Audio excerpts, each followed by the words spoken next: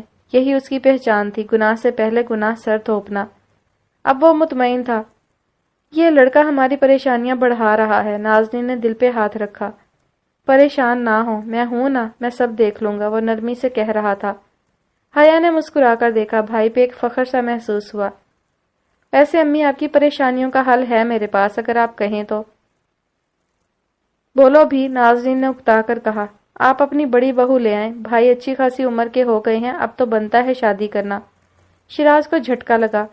جی نہیں، ابھی نہیں، پھر کبھی، شیراز نے پہلو بدلتے ہوئے کہا۔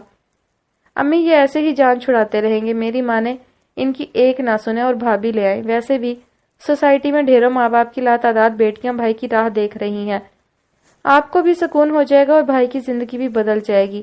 وہ پرسکون انداز میں مشورے دے رہی تھی۔ بس بس امی کو زیادہ الٹے سیدھے مشورے دینے کی ضرورت نہیں، مجھے جب شادی کرنی ہوگی تو لڑکی بھی دکھا دوں گا اور اپنی مرضی بھی، سمجھی؟ وہ اٹھا اور حیا کو سر پہ ہلکی سی چپت رسید کی اور پھر مسکراتا ہوا باہر چلا گیا۔ حیا نے مڑ کر ماں کو دیکھا۔ امی یہ ایسے ہی ٹال رہے ہیں، ان کی بات مت سنیں۔ نازنین نے ایک نظر دیکھا، پھر آنکھیں گھما دی۔ وہ شیراز کی نہیں، کسی اور کی شادی کا سوچ رہی تھی۔ ہاں، اس وقت کسی اور کی شادی زیادہ ضروری تھی، کسی کی خواہشوں کو لگام ڈالنے کے لیے۔ وہ اپنے کمرے میں آیا، ہاتھوں کو ریلیکس کرنے کے انداز میں زور سے کھینچا اور چھوڑ دیا۔ لمبی سانس لی اور خود کو پرسکون کیا۔ انایا کو بلیک میل کر کے اس سے زبردستی نکاح کرنا آسان تھا، کیونکہ وہ بلیک میل ہو رہی تھی۔ رہی بات اس کی دھمکیوں کی، تو شیراز ایسی دھمکیوں کی پرواہ نہیں کرتا جن کی بنیاد ہی نہ ہو۔ انایا سے نکاح کے بعد غازیوں پر پہاڑ ٹوٹتے دیکھنے کا الگ مزہ تھا۔ ابیر سکندر غازی کو اس کی حیثیت یاد دلانا الگ سودا تھا۔ اس کی اپنی بہن کی وجہ سے اس کی نظریں جھکے، شرمندہ لہجہ۔ آغا جان اور نازنین انایا کے لیے راضی نہیں تھے، لیکن دشمن کی بیٹی سے شادی کر کے دشمن کی بیٹی کو مزہ چکھانے کے لیے وہ ضرور راضی ہو جاتے۔ رامز چھوٹا اور نہ سمجھ تھا، انایا کو حاصل کرنے کے لیے کوئی چال چلنا ہی نہیں آتا تھا، جبکہ شیراز سمجھدار اور شاطر تھا۔ اس کے لیے انایا کو حاصل کرنا آسان تھا، وہ سمجھ سے کام لیتا تھا، اسے کوئی چیز نہیں روکتی تھی، جبکہ رامز کے آڑے اخلاقیات کی ڈھیروں چیزیں آ جاتی۔ ایک سے بڑھ کر ایک چال، ایک سے بڑھ کر ایک دماغ، وہ بہت اطمینان سے آسمان کو تکنے میں مصروف تھا۔ تبھی اس کا فون بجا، اس نے چونک کر گردن کو خم دیا اور کمرے میں دیکھا، جہاں سائڈ ٹیبل پر اس کا موبائل پڑا گونج رہا تھا۔ آغا جان کا فون تھا، اس نے کال ریسیو کی۔ شیراز، تم نے ابیر کے بارے میں سنا؟ ہنا مریم کا قتل اس نے کیا ہے، پورے ملک میں ہنگامہ سا برپا ہے۔ کیا سچ میں؟ اس کی آنکھوں میں چمک آئی۔ نہیں، جھوٹ بول رہا ہوں۔ تم نے سب کیا ہے نا؟ ابیر بیچارہ۔ ایک منٹ، کیا کہا آپ نے؟ شیراز نے چونکتے ہوئے کہا۔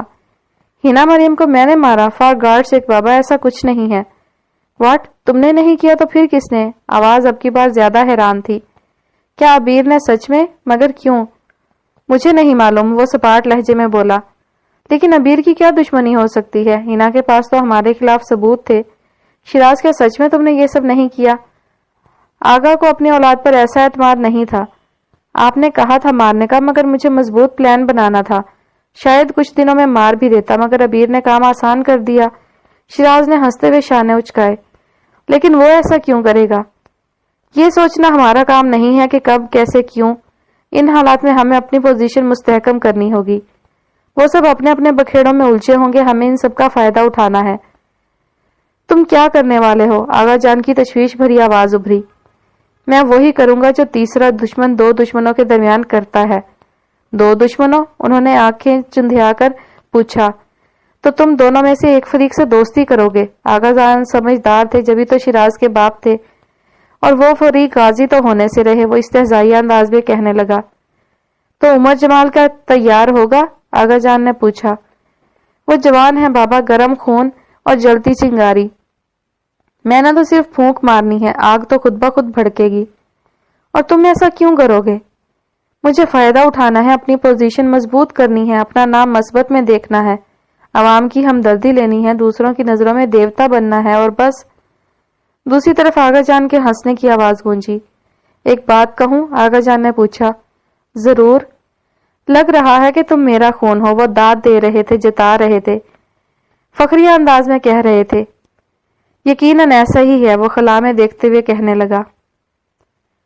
زندگی وفا کا نام نہیں ہے، زندگی جفا کا نام ہے، اور زندگی سب سے بڑی جفا انسان سے کرتی ہے۔ ذرائع لامحدود ہیں اور وسائل لاتعداد ہیں، اس کے پاس چالیں بے شمار ہیں، بہانے کثرت سے ہیں، اس کے پاس موت دینے کا ایک سے بڑھ کر ایک طریقہ ہے۔ پولیس اسٹیشن کا ماحول بہت گرم تھا۔ لاہور کی پرانی عمارتوں کی طرح کسی قدیم قلعہ نما اس پولیس اسٹیشن کے باہر صحافی اور کیمرہ مین ٹہل رہے تھے۔ ابیر ایک بینچ پہ آگے کو ہو کر بیٹھا تھا۔ مرکزی عرصے میں ڈی ایس پی کے سامنے سکندر، جاسم اور وکیل بیٹھے تھے۔ سکندر کرسی پر بار بار پہلو بدلتے، ان کو بہت زیادہ بے چینی ہو رہی تھی، جبکہ جاسم بھی سخت تاثرات کیے وکیل اور ڈی ایس پی کو سن رہے تھے۔ عرصے میں ایک شور برپا تھا، طوفان بدتمیزی تھا۔ عمر اپنے ماموں کے ساتھ تھانے کی کارروائی سے فارغ ہو چکا تھا اور اب وہ اپنی ماں کی تدفین کے لیے ہسپتال میں تھا۔ پوسٹ مارٹم ہو چکا تھا، رپورٹ فائنل کر دی گئی تھی اور اب باڈی لواحقین کے حوالے کی جانی تھی۔ عمر لندن سے اپنے ماموں کے ساتھ آیا تھا، اس کے ساتھ اور کوئی نہیں تھا۔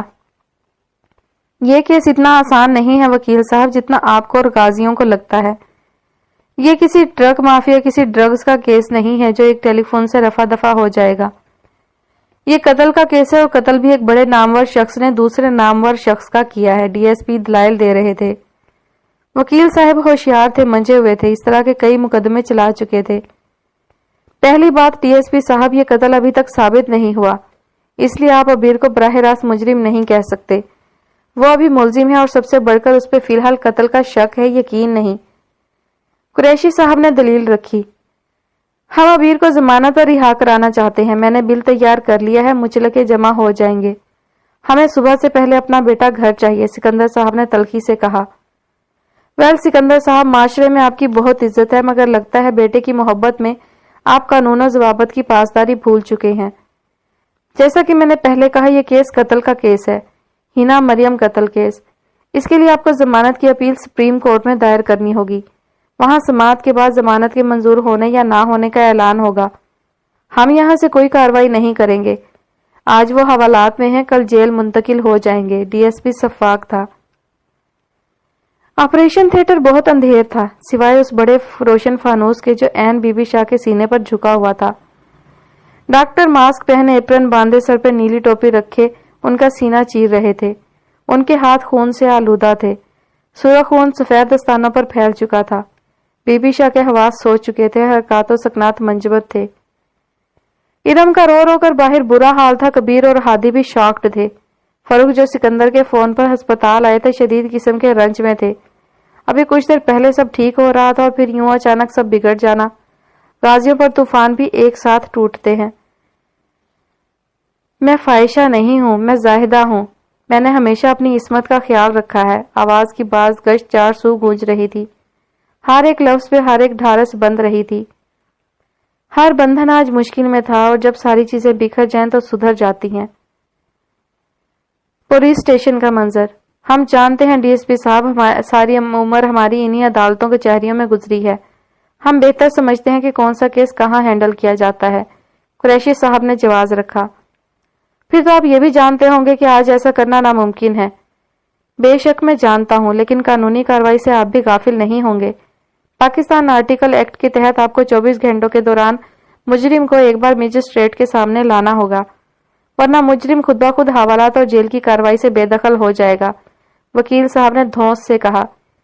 مجسٹریٹ کا کیا ہے، ہم کل ہی نے مجسٹریٹ کے سامنے لا دیں گے، لیکن قانونی کارروائی کے لیے آپ کو سوموار تک انتظار کرنا ہوگا۔ آج جمعہ ہے، کل اور پرسوں عدالتیں بند رہیں گی۔ ضمانت اور کیس کی سماعتیں سوموار سے کرنی ہوں گی۔ کیا؟ سکندر نے بے ساختہ الرٹ ہوتے ہوئے کہا۔ یہی بات وکیل سکندر اور جاسم کو پولیس اسٹیشن آتے وقت گاڑی میں سمجھا چکے تھے کہ وہ ابیر کو محض جیل جانے سے روک سکتے ہیں۔ وہ 2 دن تک حوالات میں مقید رہ سکتا ہے، لیکن وہ کسی بھی طور پر بند عدالتوں سے اس کے لیے ضمانت پر رہائی نہیں دلا سکتے۔ ضمانت پر رہائی کا مطلب ہوتا ہے کہ جرم کا قانون کے تحت جرمانہ ادا کر دینا اور مجرم کو جیل سے باہر نکالنا، مگر اس کے بعد بھی وہ کیس سے بری نہیں ہوتا۔ قتل کیس کی اطلاع میڈیا اور پورے ملک کو ہو چکی تھی، ایسے میں سکندر کے لیے اپنے ذرائع استعمال کر کے ابیر کو نکلوانا بھی مشکل ہو گیا تھا۔ قریشی صاحب نے ریلیف دینے کے لیے اپنی خدمات اس حد تک پیش کی کہ وہ سوموار کو کیس کی سماعت رکھ سکتے ہیں۔ وہ گزارشیں اور سفارشیں کر کے اس کیس کی سماعتوں کو یکے بعد دیگرے کر سکتے ہیں، مگر کسی بھی حالت میں چھٹیوں کے دنوں میں عدالت کارروائی شروع نہیں کروا سکتے۔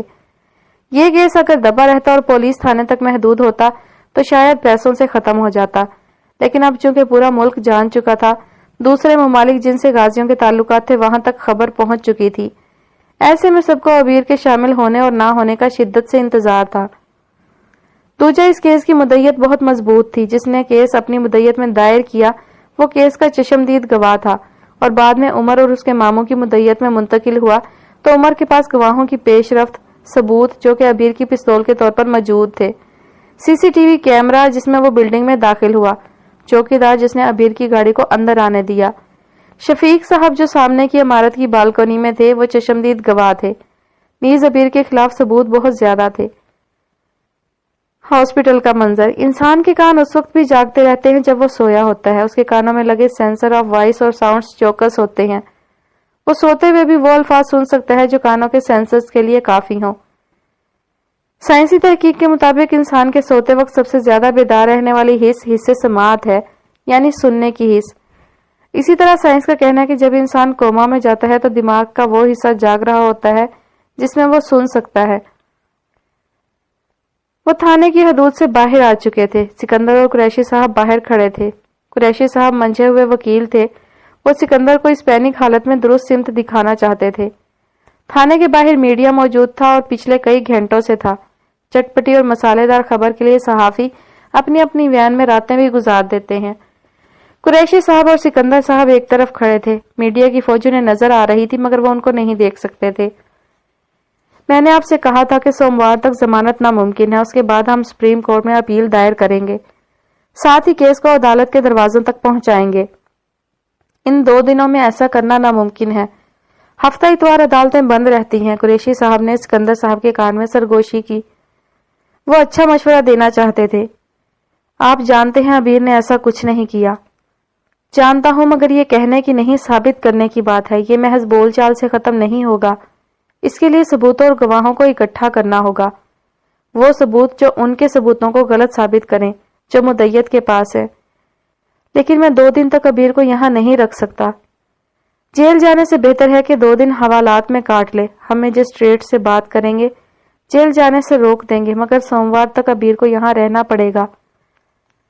لیکن پہلی کارروائی میں عبیر کو جیل جانا ہوگا۔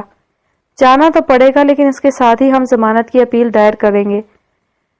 وہ 3 دن بعد سماعت ہوگی اور وہ جیل سے رہا ہو جائے گا۔ اگر وہ بے گناہ ہے تو اس کے لیے اپنی بے گناہی کے ثبوت اکٹھا کرنا آسان ہو جائے گا۔ ہمارے خاندان کی بڑی رسوائی ہوگی۔ سکندر صاحب مصلحت سے کام لیں۔ جتنا گند آپ لوگوں کے خلاف نشر ہونا تھا ہو چکا۔ آپ ذرا اطمینان سے سوچیں، سوچ سمجھ کر قدم اٹھائیں۔ اس وقت لوہا ٹھنڈا ہو چکا ہے، اسے یہ بلا وجہ وار کرنا صرف آپ کے کندھوں کو تھکائے گا۔ عبیر کو حوالات میں رکھیں گے، مجسٹریٹ سے کہہ کر جیل جانے سے روک دیں گے، لیکن اگر وہ جیل گیا تو بات مزید پھیل جائے گی۔ جہاں تک رسوائی کی بات ہے تو ہر چینل پہ غازیوں کی خبریں چل رہی ہیں، اس سے زیادہ اور کیا بدنامی ہوگی؟ اور خود سوچیں، ابھی تک عبیر نے اس قتل کا نہ اعتراف کیا ہے اور نہ اعتراض۔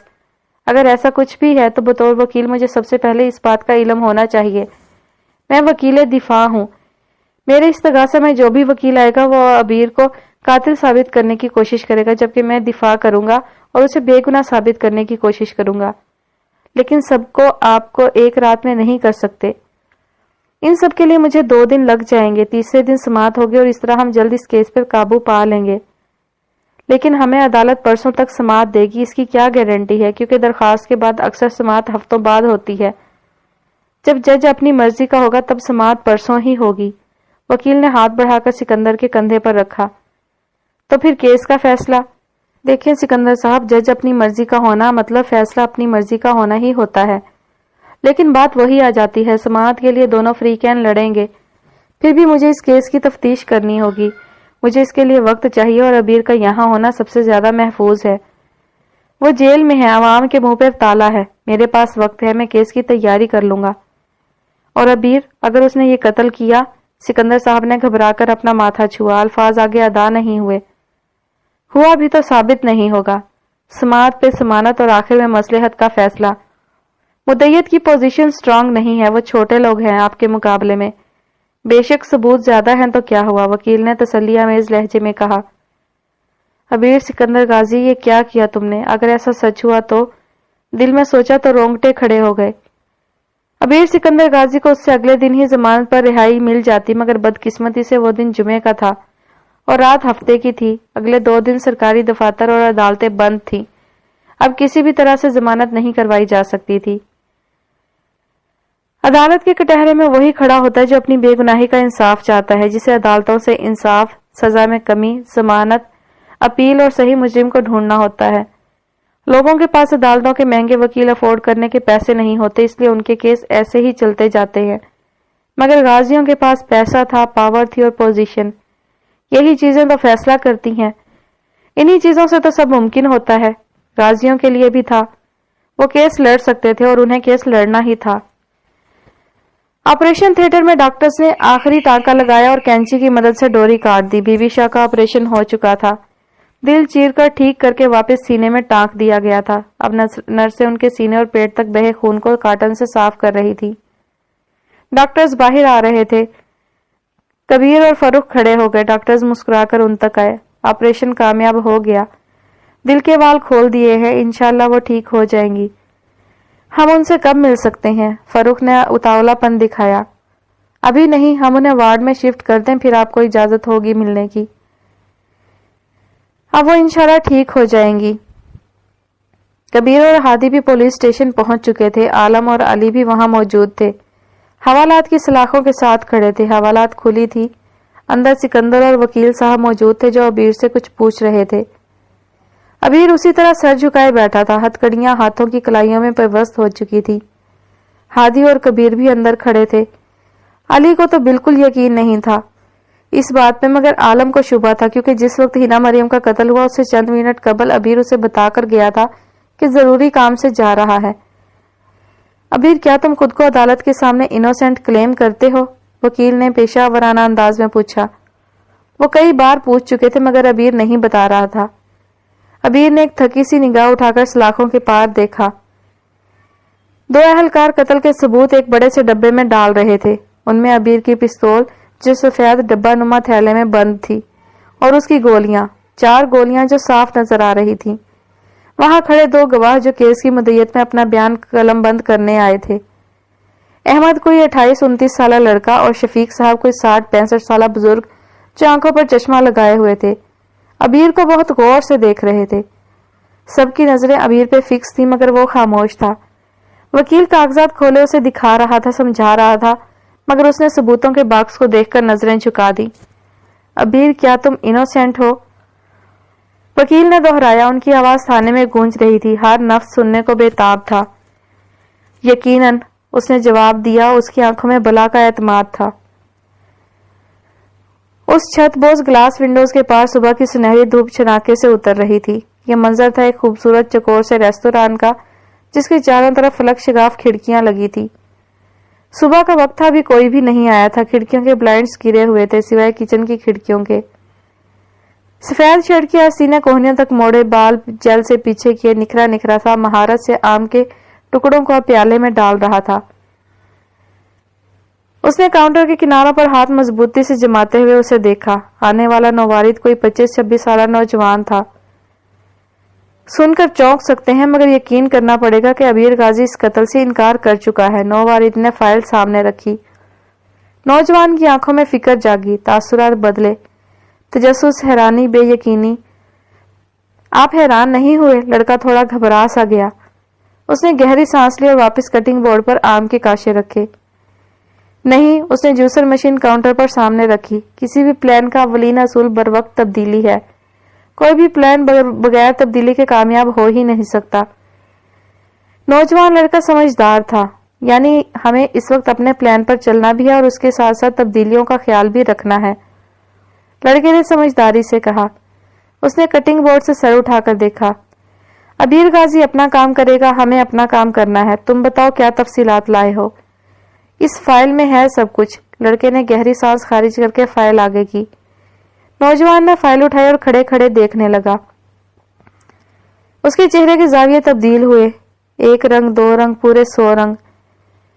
ہر چیز چہرے پر چھانے لگی، اداسی، خوشی، حیرت، نہ سمجھی، غصہ، ایسے تاثرات تو چھانے ہی تھے۔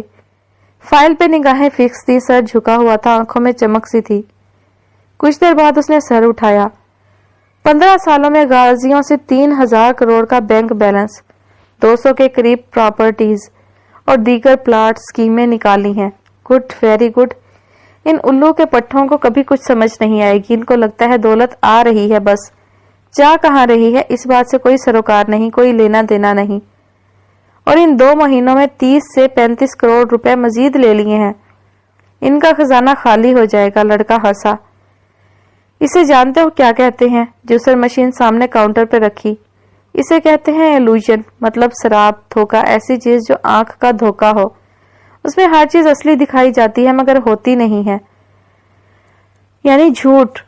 ہاں کہہ سکتے ہیں، ایلوژن کا مقصد جھوٹ ہوتا ہے۔ مصنوعی چیز بھی کہہ سکتے ہیں۔ ایلوژن ایک ایسی چیز ہے جو کسی کو بھی دھوکے میں ڈال سکتی ہے، یعنی دیکھنے والے کو لگتا ہے وہ اصلی ہے مگر ہوتی نہیں۔ یقیناً ہر پلان کی کامیابی کا یہی راز ہے۔ بہت سارے لوگوں کو لگتا ہے کہ پلان تب کامیاب ہوتا ہے جب مقابل کو معلوم نہ ہو کہ اس کے ساتھ ہونے والی ہر چیز معمول کا حصہ ہے۔ ہر پلان ایلوژن پر ہی منحصر ہوتا ہے۔ ایلوژن میں پلان بنانا یعنی پلان کو حقیقت دکھانا مگر حقیقت نہ ہو۔ وہ سوچ رہا تھا مسکراتے ہوئے، مسلسل حیرانی سے اپنے باس کو دیکھتے ہوئے۔ ابیر ہاؤس پر صبح کی روشنی پھیل چکی تھی۔ گھر میں ایک سناٹا تھا اور گھر والوں کے دلوں میں بھی سناٹا تھا۔ LED کی سکرین آن تھی۔ ابیر کی خبروں کا بازار گرم تھا۔ گو کے سوئمنگ پول کی طرف سے فلک شگاف کھڑکیوں کے بلائنڈز سرکے ہوئے تھے، مگر اس خوبصورت نظارے کو دیکھنے والی آنکھوں میں قبرستان جیسی ویرانی تھی۔ پریشما سیاہ شلوار قمیض پہنے، بالوں کو چٹیاں میں باندھے، سیاہ شال خود کے گرد لپیٹتی سیڑھیاں اتر رہی تھی۔ دھیرے دھیرے نیچے اتر کر وہ آخری سیڑھی پہ رکی اور گردن گھما کر لاؤنج میں چلتی LED پہ نظر ڈالی، اور پھر لاؤنج میں صوفوں کے درمیان ڈھیر سارے کھلونے رکھ کر کھیلتی اشال کو دیکھا۔ اس کے ہونٹوں پر نظر نہ آنے والی ہلکی سی مسکراہٹ پھیل گئی، لیکن پل بھر کی دیر تھی جب اس نے چہرہ کھینچ لیا اور ماتھے پر بل ڈال کر LED کی سکرین کو دیکھا جہاں نیوز میں مسلسل ابیر کو دکھایا جا رہا تھا۔ اف، یہ چینل والے بس ایک بار پیسے لے لیں کسی خبر کے، پھر دنیا جہان کی تباہی کی خبریں نہیں چلاتے۔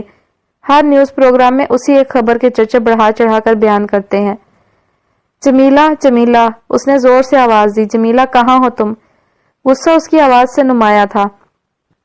جمیلہ ہاتھ میں کفگیر لیے ہانپتی کانپتی سامنے آئی۔ جی بی بی، میں نے منع کیا تھا نا کہ اس گھر میں LED پر نیوز چینل نہیں لگے گا۔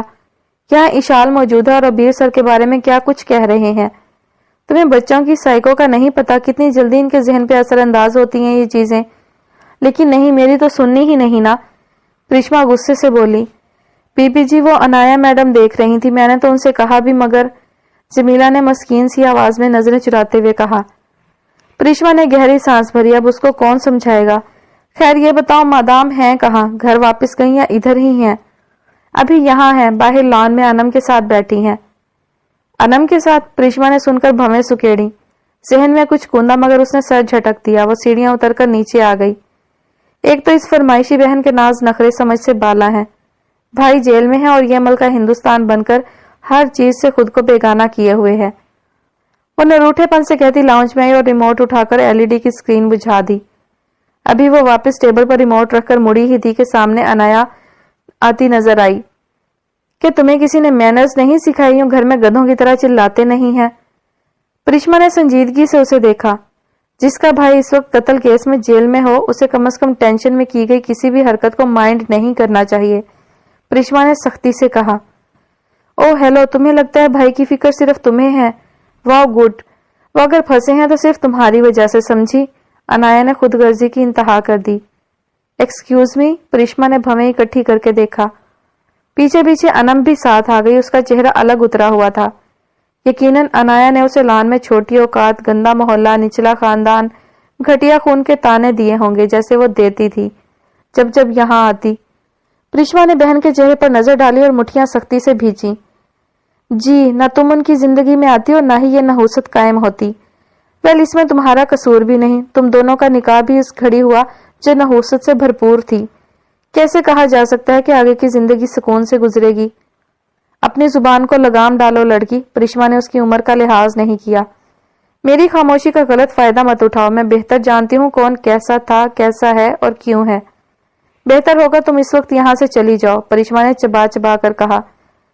تم ہوتی کون ہو مجھے یہاں سے جانے کا کہنے والی؟ انایا کو اپنی تضحیک بری لگی۔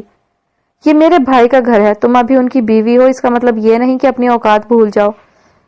مجھے نہیں معلوم مس انایا کہ تمہارا مقصد کیا ہے، صبح ہی صبح تمہارا یہاں آنا اور یوں اس گھر میں گھومنا، مگر خیر تمہارے بھائی کا گھر ہے، جو مرضی آئے کرو، لیکن اپنے کردار کو مشکوک مت بناؤ۔ پریشما نے پتھریلی آنکھیں اس کے چہرے پر جامد کی۔ انم سانس رو کے سنتی گئی۔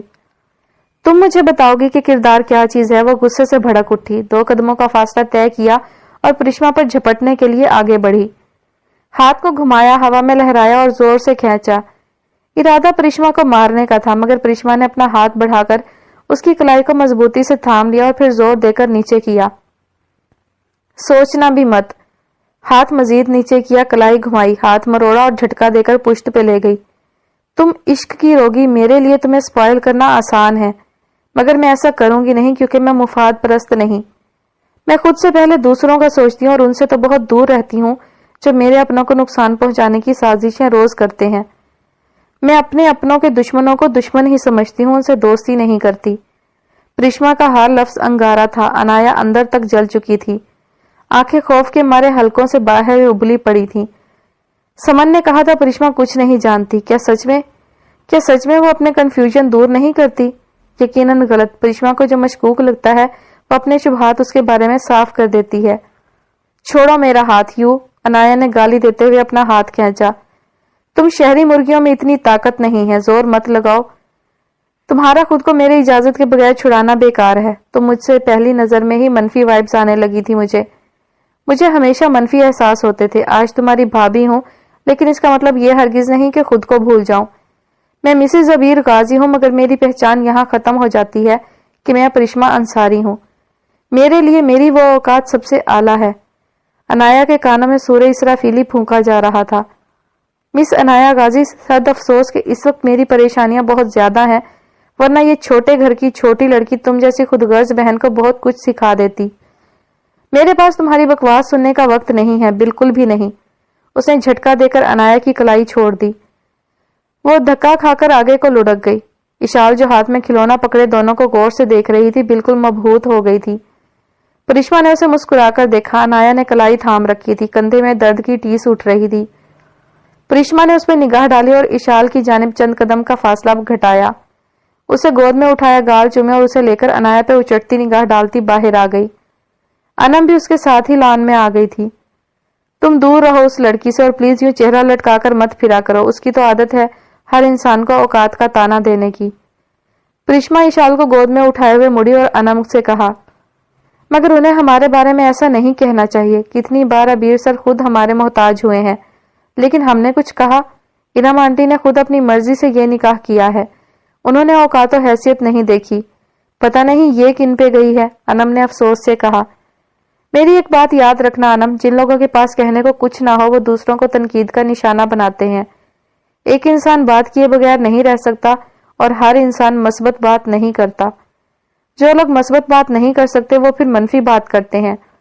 ان لوگوں کا کام صرف غلاظت پھیلانا ہوتا ہے، وہ اپنی باتوں سے صرف دوسروں کا دل دکھا سکتے ہیں، کیونکہ ہر انسان اپنی بساط اور اوقات کے مطابق بات کرتا ہے۔ سمجھ جاؤ ان لوگوں کی اوقات ہی اتنی ہے کہ دوسروں کو تنقید کا نشانہ بنائے۔ اس نے انم کے کندھے پر ہاتھ رکھا اور اسے سمجھایا، وہ ہلکی سی مسکرا دی۔ آپ اشال کو بھی ساتھ لے کر جا رہی ہیں؟ اشال کو گود میں اٹھائے دیکھ کر اس نے پوچھا۔ پریشما نے نفی میں سر ہلایا، نہیں یہ تمہارے پاس رہے گی، لو پکڑو۔ اس کا خیال رکھنا اور پلیز اس کے سامنے ابیر سر کی کوئی بات نہیں کرنی، اور ہاں ٹی وی مت چلانا، بچی ہے، ذہن پر برا اثر پڑ سکتا ہے۔ آپ فکر مت کریں، میں اس کے ساتھ لان میں کھیلوں گی۔ انم نے اشال کا گال چوما اور پھر اپنی بہن کو دیکھا۔ آپ کب تک آئیں گی؟ معلوم نہیں، لیکن شام سے پہلے آنے کی کوشش کروں گی۔ اس نے بیگ کی سٹریپ سیدھی کی۔ اچھا میں چلتی ہوں، تم ذرا خیال رکھنا اور پلیز اس لڑکی سے دور رہو، اس کا دوسروں کو تکلیف دینے کے علاوہ اور کوئی کام نہیں، وہ جھنجھلائے انداز میں کہنے لگی۔ Don't worry. پریشما نے ہاتھ بڑھا کر اس کے گال پہ رکھا اور پھر مسکراتی ہوئی پلٹ گئی۔ آپی، انم نے دھیرے سے پکارا تو وہ چونکی اور ہیبت سے پلٹی۔ اس نے ہلکا سا ہنکارا بھرا۔ ابیر بھائی رہا تو ہو جائیں گے نا؟ وہ مان سے پوچھ رہی تھی، امید سے، حسرت سے۔ پرشما نہیں سمجھی مگر ٹھنڈی سانس خارج کر کے اس بات میں سر خم کیا۔ مگر آنے والے وقت کے بارے میں کون جانتا ہے؟ کسے معلوم اگلی گھڑیاں ٹھیک ہوں گی یا مزید بڑھ جائیں گی؟ اذیت ہی گھڑیاں ہوں گی یا خوشی کے شادیانے ہوں گے؟ ہر چیز کو کاتب نے لکھا ہے، ہر چیز کاتب کی کتاب میں محفوظ ہوتی ہے۔ کاتب ہی تو جانتا ہے آگے کیا ہوگا۔